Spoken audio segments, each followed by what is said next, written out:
Assalamualaikum warahmatullahi wabarakatuh. Selamat datang kepada Bapak Ibu pelaku usaha. Selamat datang di YouTube channel dari Dinas Penanaman Modal dan PTSP Kabupaten Kepulauan Anambas. Perkenalkan, saya Amin Surahman. Jabatan saat ini yaitu Penata Kelola Penanaman Modal dari Dinas Penanaman Modal dan PTSP Kabupaten Kepulauan Anambas. Izinkan saya untuk kali ini menjelaskan atau mensosialisasikan langkah-langkah atau tutorial cara melaporkan kegiatan penanaman modal, khususnya untuk non-UMK bagi Bapak Ibu pelaku usaha yang masih mengalami kendala atau kesulitan dalam melaporkannya. Bisa tolong ditonton video ini hingga selesai. Yang pertama, tentunya kita harus tahu dulu LKPM atau Laporan Kegiatan Penanaman Modal itu apa. Laporan kegiatan penanaman modal merupakan laporan wajib yang wajib dilaporkan kepada tiap-tiap pelaku usaha, baik itu UMK atau non-UMK. Dan terkhusus untuk video kali ini saya akan menjelaskan untuk yang non-UMK, di mana Bapak Ibu pelaku usaha wajib melaporkan kegiatan penanaman modalnya itu 1 tahun 4 kali atau per triwulan. Kenapa sebanyak 4 kali? Karena diharapkan dengan adanya laporan kegiatan penanaman modal khususnya sektor non-UMK ini dapat mencerminkan iklim investasi yang ada di daerah itu sendiri sehingga pemerintah dapat mengevaluasi bagaimana kebijakan tentang iklim investasi yang ada di daerah sendiri, apakah memang sudah membangun atau membantu perekonomian yang ada di daerah atau belum. Jadi diharapkan kepada Bapak Ibu pelaku usaha untuk tetap senantiasa melaporkan kegiatan penanaman modalnya tepat waktu dan akurat. Baik, Bapak Ibu, untuk tutorialnya kita lanjut. Yang pertama, tentu saja Bapak Ibu pelaku usaha harus masuk ke halaman resmi, yaitu di website akun OSSBA dengan mengunjungi halaman https://oss.go.id dan klik masuk. Nah, di sini seperti di sebelah kanan, Bapak Ibu dapat melihat contohnya. Nanti Bapak Ibu diminta untuk memasukkan nomor ponsel, email, atau username, kemudian kata sandi, dan Bapak Ibu dapat klik masuk. Tentu saja, nomor induk dan kata sandi diperoleh ketika Bapak dan Ibu pertama kali melakukan pembuatan NIB ya Bapak Ibu. Selanjutnya, Bapak Ibu masuk ke menu pelaporan, klik laporan kegiatan penanaman modal. Nah, setelah masuk ke dalam halaman resmi OSSRBA, Bapak Ibu dapat menemukan beberapa submenu. Bapak Ibu langsung bisa pilih klik pelaporan dan klik laporan kegiatan penanaman modal. Kemudian, setelah masuk ke halaman daftar laporan, pilih buat laporan. Daftar laporan yang ditampilkan pada layar ini adalah kegiatan usaha yang sudah dilaporkan pada periode sebelumnya. Jadi, setelah Bapak Ibu mengeklik laporan kegiatan penanaman modal, OSSRBA akan menampilkan tampilan seperti yang kita lihat di bawah ini.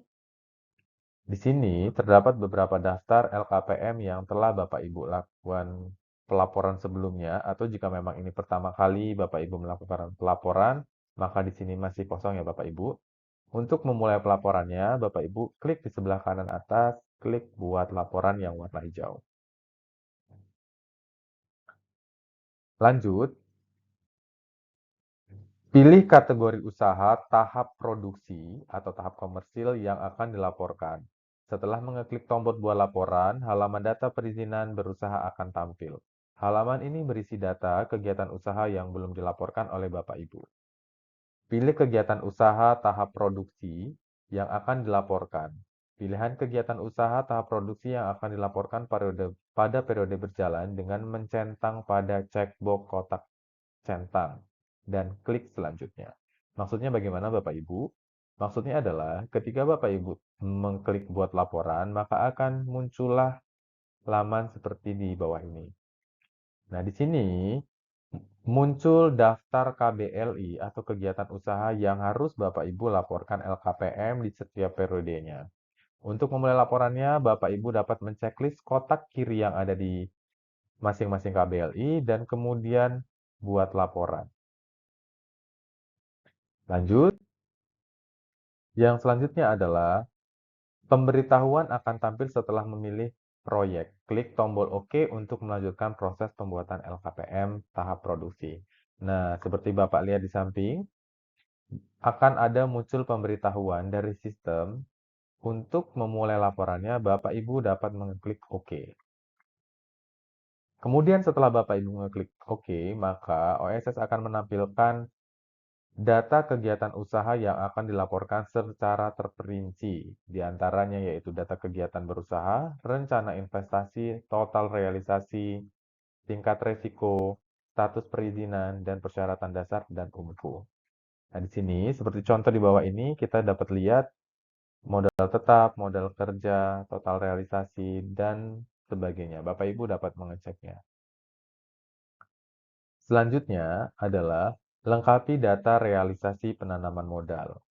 Sistem akan menampilkan data secara otomatis untuk realisasi penanaman modal dan total akumulasi realisasi.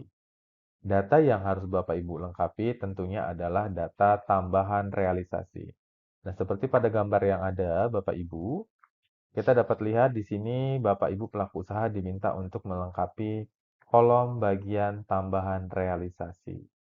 Diharapkan kepada Bapak Ibu pelaku usaha sebelum melakukan pelaporan ini sekiranya untuk disediakan data-data yang akan dilaporkan sehingga data yang akan dilaporkan ini sifatnya akurat atau tidak mengambang sehingga pemerintah daerah dapat mengambil kebijakan yang sesuai.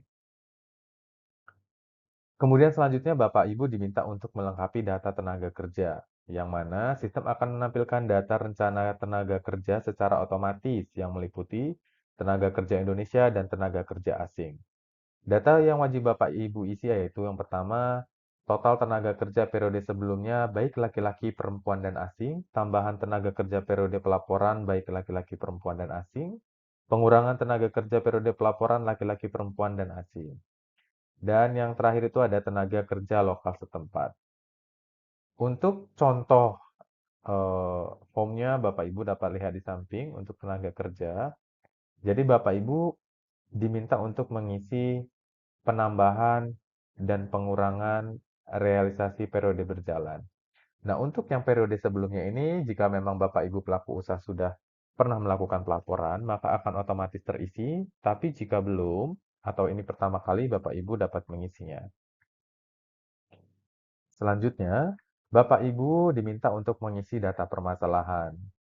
Lengkapi data permasalahan yang dihadapi pelaku usaha. Data permasalahan yang dihadapi pelaku usaha jika ada. Yang wajib Anda isi yaitu kategori permasalahan dan detail permasalahan, keterangan untuk permasalahan tersebut. Kemudian Bapak Ibu dapat klik simpan untuk permasalahan dari yang Bapak Ibu pilih.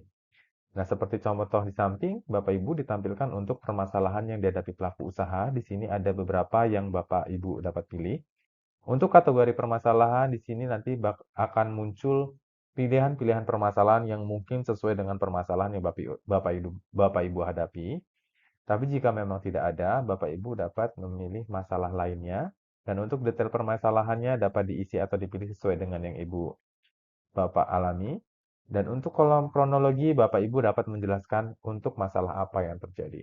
Ketika memang data ini dirasa Bapak Ibu sudah sesuai, sudah benar, Bapak Ibu dapat mengklik tombol hijau di bawah ini untuk menyimpannya.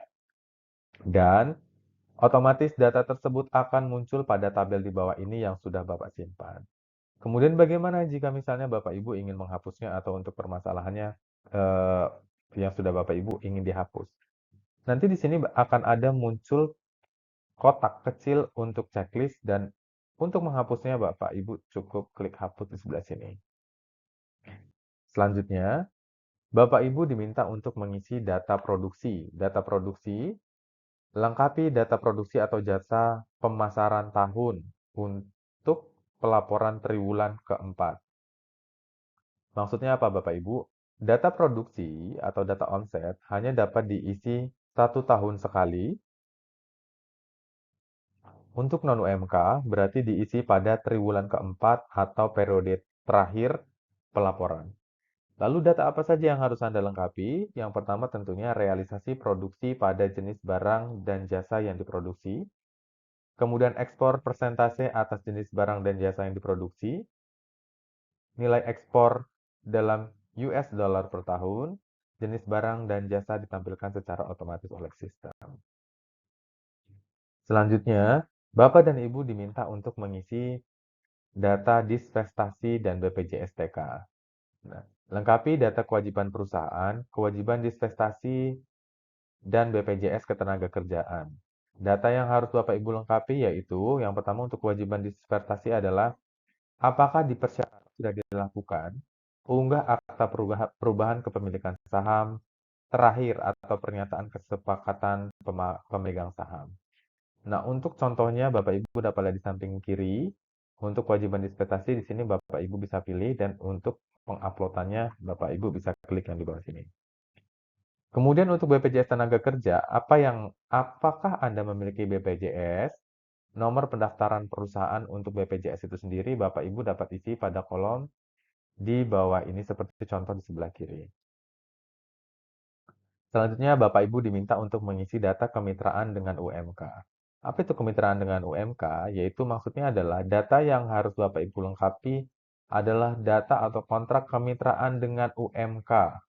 Apakah dipersyaratkan? Bagaimana pola kemitraannya? Nama pelaku usaha yang bermitra. Nah, Bapak Ibu, seperti contoh di sebelah kiri, di sini merupakan kolom-kolom untuk pengisian kemitraan dengan UMK. Dan tentu saja Bapak Ibu setelah mengisi ini, 3 di atas ini Bapak Ibu boleh klik simpan yang warna hijau untuk menyimpannya pada tabel. Kemudian hal yang sama, jika Bapak Ibu ingin menghapusnya, maka Bapak Ibu dapat menceklis dan klik hapus pada di bawah kotak yang ini. Nah, kemudian untuk kemitraan dengan UMK, Bapak Ibu pelaku usaha dapat mengisi lebih dari satu jika memang keadaan sesungguhnya Bapak Ibu melakukan kemitraan dengan UMK lebih dari satu perusahaan. Lanjut ke data pelatihan tenaga kerja. Data pelatihan tenaga kerja Indonesia. Data yang harus Anda lengkapi yaitu pelatihan tenaga kerja Indonesia pendampingan yang akan menggantikan tenaga kerja asing. Contohnya jenis pelatihan, melaksanakan jumlah tenaga kerja yang dilatih. Nah, di sebelah kiri kita dapat lihat contohnya, yaitu Bapak Ibu kolom untuk pengisian pelatihan tenaga kerja Indonesia. Di sini dapat diisi untuk berapa orang dan Bapak Ibu bisa pilih simpan. Dan hal yang sama, Bapak Ibu jika memang ingin menghapus, klik tombol di centang di sebelah kiri dan hapus. Dan ini bisa diisi lebih daripada satu ya Bapak Ibu. Selanjutnya, Bapak Ibu diminta untuk mengisi tentang CSR atau Corporate Social Responsibility, di mana data yang harus dilengkapi adalah tanggung jawab sosial perusahaan atau CSR. Yang pertama, apakah sudah dilaksanakan program CSR yang sudah dilakukan itu apa? Alokasi biaya CSR, dan yang terakhir itu output dan outcome yang dirasakan perusahaan setelah melakukan CSR. Untuk contoh tabelnya atau formnya, Bapak Ibu dapat dari sebelah kiri, apakah Anda telah dilaksanakan, contoh CSR-nya, alokasi biayanya, dan bagaimana output dan outcome untuk perusahaan Bapak dan Ibu. Kemudian, Bapak dan Ibu diminta untuk mengisi data tentang pengelolaan lingkungan. Kewajiban pengelolaan lingkungan yang pertama adalah kewajiban pengelolaan lingkungan tentu saja. Yang kedua, sarana instalasi pengelolaan air limbah atau IPAL atau BAK-IPAL atau sejenisnya. Yang ketiga, ada jumlah unit. Yang keempat, apakah masih berfungsi. Yang kelima, apa upaya yang dilakukan apabila tidak berfungsi atau sebagian yang berfungsi dari salah satu aspek untuk pengelolaan lingkungan itu sendiri. Untuk contoh formnya, Bapak Ibu dapat dilihat sebelah kiri. Nah, di sini Bapak Ibu hanya perlu mengisi data-data sesuai dengan yang diminta oleh sistem.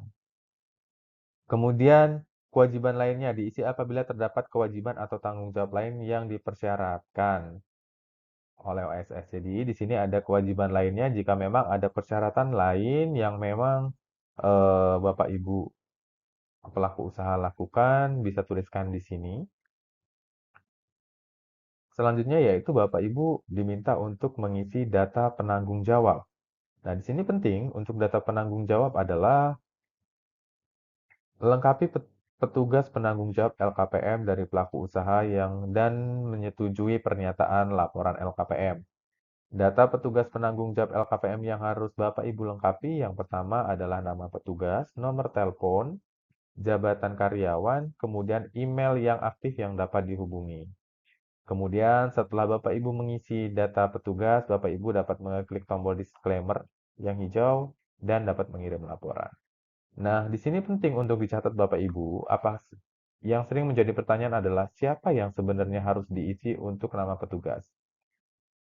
Saran saya, jika Bapak Ibu pelaku usaha memang memegang OSS atau eh, melakukan pelaporan itu sendiri, sebagai pemegang saham juga sebagai adminnya, Bapak Ibu silahkan isi nama Bapak Ibu itu sendiri. Namun jika memang karyawan atau admin, boleh diisi oleh admin yang melaporkan LKPM. Tujuannya apa? Ketika pemerintah melakukan evaluasi atau review, dapat dengan mudah menghubungi kontak yang tertera pada petugas. Kemudian Bapak Ibu dapat mengklik kirim laporan.